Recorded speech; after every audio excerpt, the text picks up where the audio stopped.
Good morning and welcome back to another episode of Small Business Growth Strategies with myself, Odette, and my lovely guest, Janine Dukabu from JDC Exec.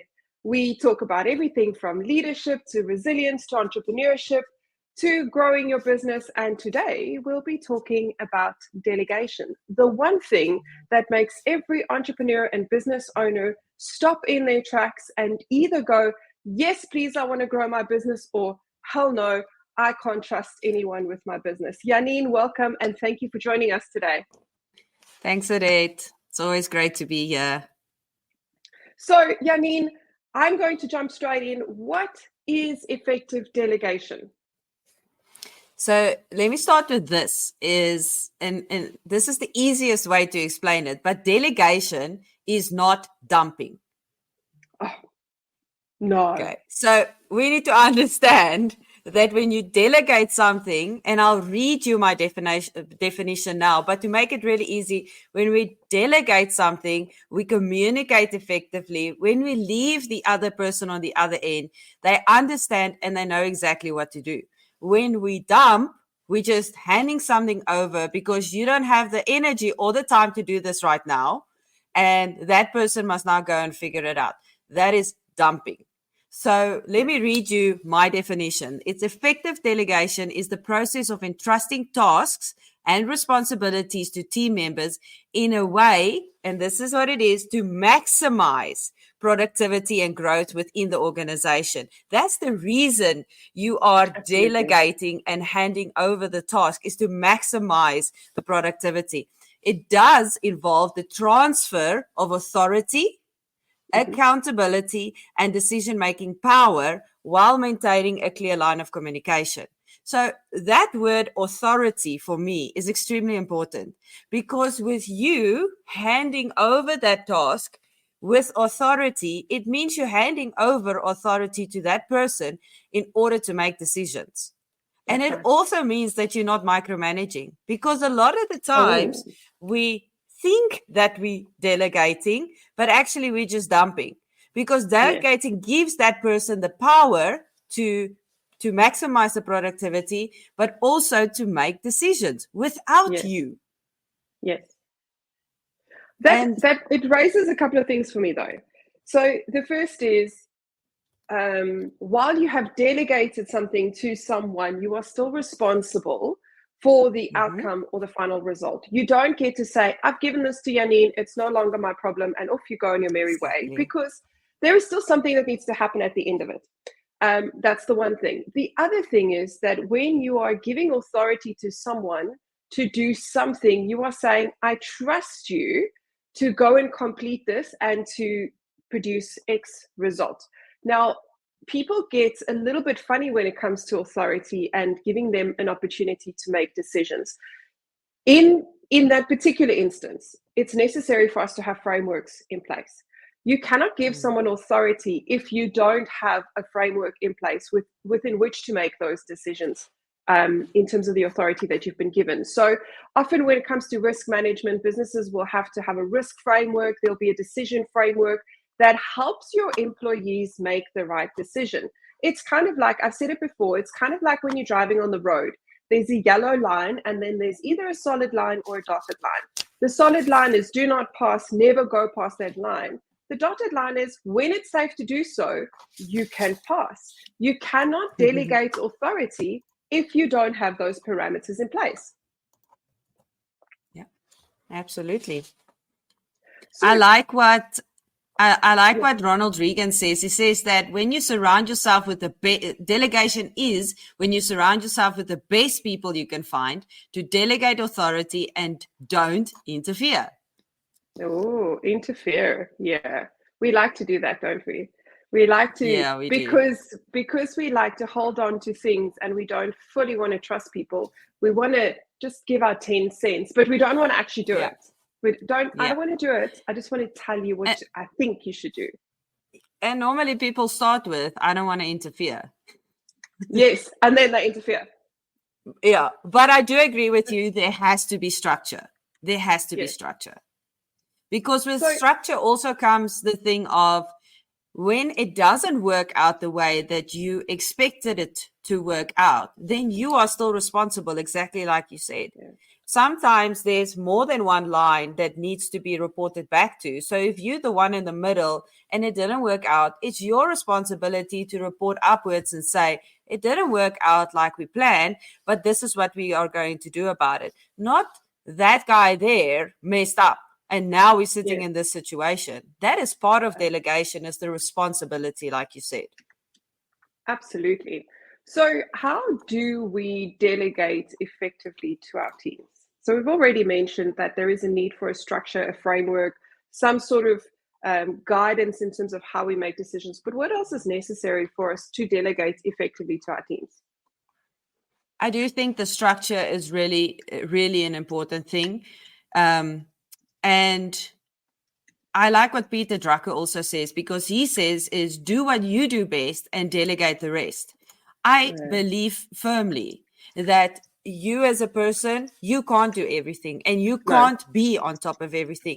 So you need to do the things that you are really good at, and then other people must do what they're really good at. That's where delegation really, really works well. If we look at the world we are living in currently, and with how quickly technology is evolving, AI, Web3, all those kind of things, automation, my goodness, it's just going at ridiculous speeds. It's impossible for you to keep up with everything. But if you do your part and somebody else does theirs, then obviously you will be able to keep up with the changes.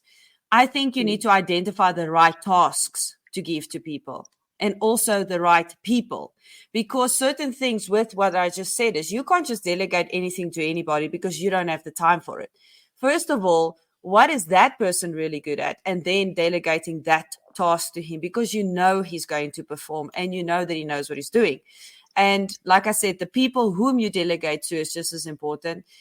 It's important for you as the person delegating to make sure that you communicate effectively, that by the time you leave and that person carries on, they know exactly what they need to do. They know exactly what is expected and also the expected outcome. Because sometimes we just delegate something to get it done, but we never communicate to that person. The reason I'm giving you this task is because I need this outcome. And you are the best person for the job because you have the knowledge on the subject. And that is why I'm giving it to you. And then I think it's very important to provide feedback to that person without the micromanaging that we've spoken about.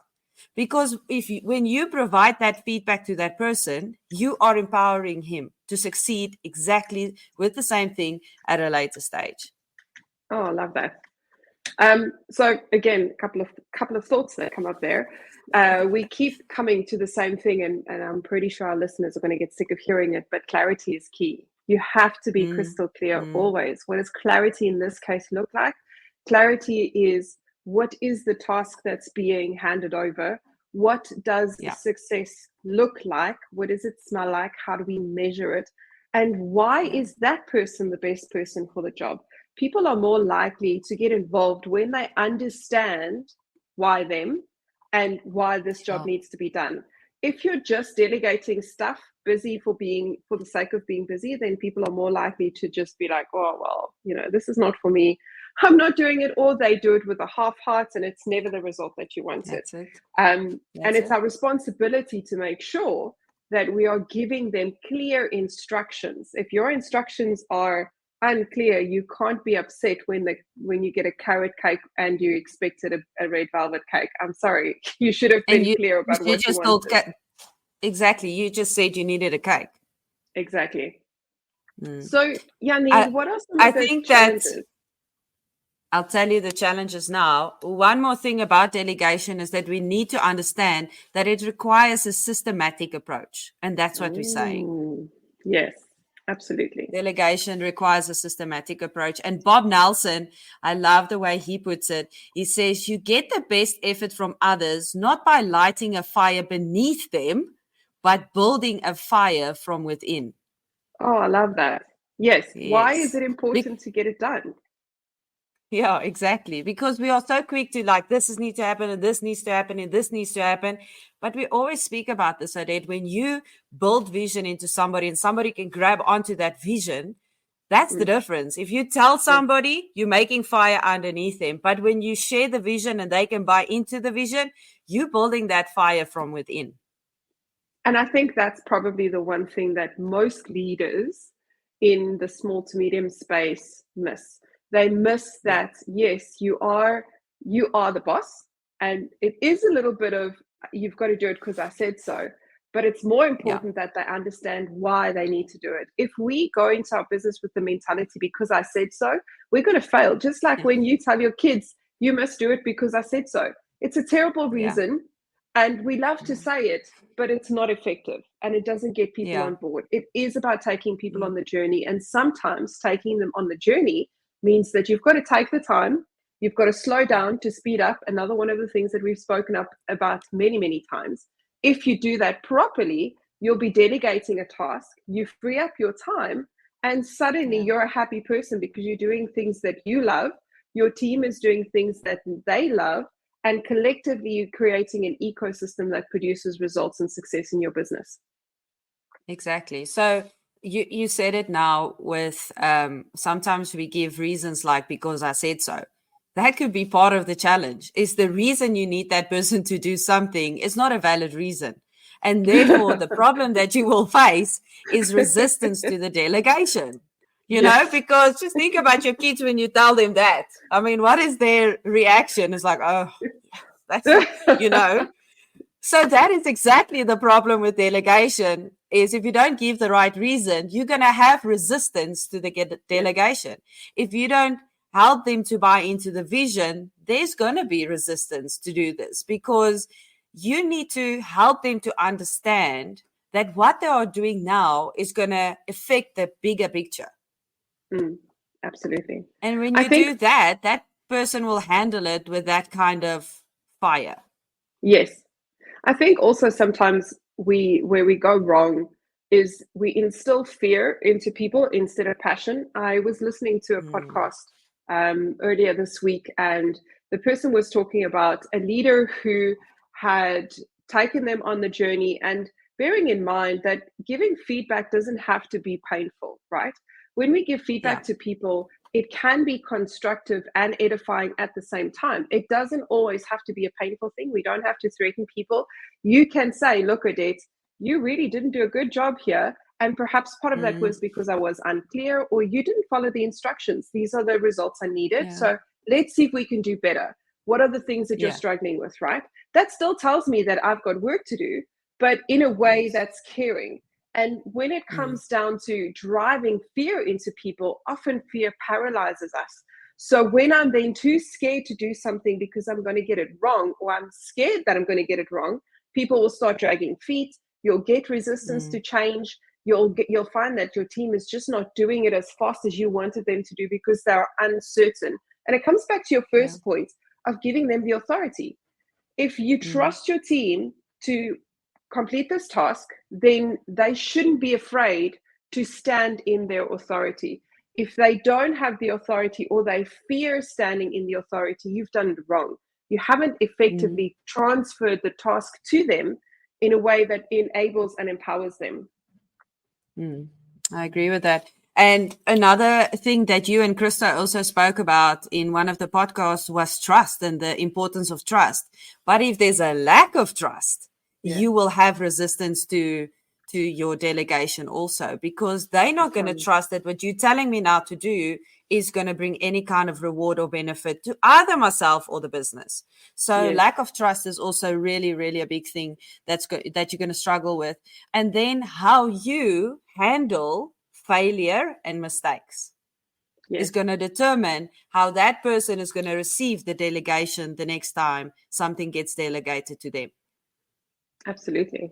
And it's again, are you giving feedback that drives fear, or are you giving edifying feedback that builds and empowers people? There is a very big difference between you suck, you did this wrong, and Odette, this is not exactly what I asked for. These are the things you missed the mark, but we can fix it. Mm. And these Yeah. are the ways in which we fix it. And I think that's probably where business owners struggle a lot of the time. We are strapped for time. All of us are time poor. It's just the nature of things. And because we're time poor, we want to push the whole time. And sometimes it means we've got to slow down. I heard a powerful quote this afternoon. In a doctor's office, it said, "Don't just do something, stand there." And I was like, wait a minute, what? But it's 100% true. Sometimes, even though there's an emergency, sometimes, even though there's things that need to happen 3 seconds ago, sometimes it's necessary to take a step back and just observe and just see whether or not this is the right thing. Is this the right thing we're doing? Are we going in the right direction? And that observation is either going to confirm what's happening and you can go ahead and you'll have confidence, and so will your team, or it's going to highlight something for you and you're going to go, wait, perhaps this wasn't the right thing, or maybe the person that I'm delegating to is not receiving the message, let me try again, kind of thing. I agree with you. And the thing is, it's good, all good and well for us to look at the challenges, but how we are going to overcome these things. And if we just look at trust as an example, is if you build trust gradually with the people that you work with, sometimes you will get to know each other so well that your communication will become less, because they will already understand, they will trust, they will like. Right? We say the same thing when it comes to sales. We buy from people we trust, we like, and this is what we need to do. We need to build that trust gradually. I love what Godin says. He says that you need to build trust when no one is looking. And that for me is exactly the thing, is when nobody is looking, how are you communicating with that employee or that business partner of yours? Build trust when nobody's looking. Communicate the benefits. Now, I understand there's not always a benefit in delegation, and sometimes we just need to hunker down and we need to get the stuff done, right? But at the end of the day, there's always a bigger picture, and that's what we're working towards. And when your trust and your communication is really great, you're not going to have to explain that every single time you need something done. And obviously, when you offer support and when you offer training, then that person will become secure in what you are trusting him with, and they will be able to finish that task just so much better. So I think it boils down to the foundations of every business. Every business needs to go through their process of strategic annual planning.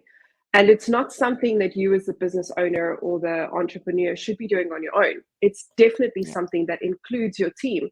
And when you go through that process, you are setting the vision for the business. You are setting the big, hairy, audacious goals that makes everyone a little bit nervous, but just as much excited. And you are creating an environment or a space where your team can say, I absolutely buy why we're doing this. Why are we getting up every morning at a certain time to show up in our business and do the thing, even though it's hard? I absolutely buy what we are doing, and then give them the autonomy to decide the specific nitty-gritties in terms of the how we are doing it.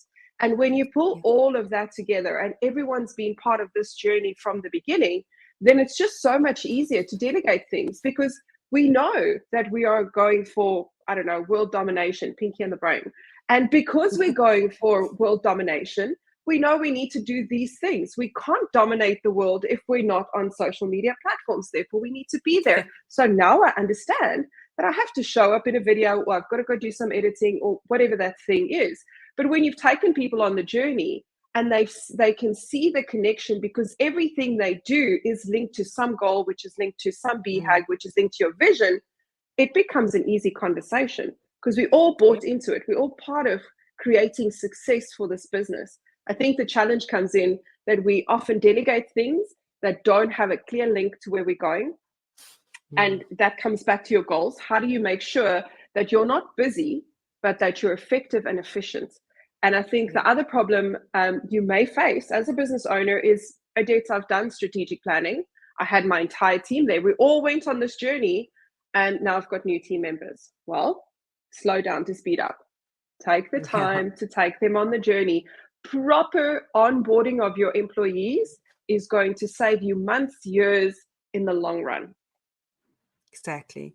And exactly like we said in the beginning as well, delegation is not dumping.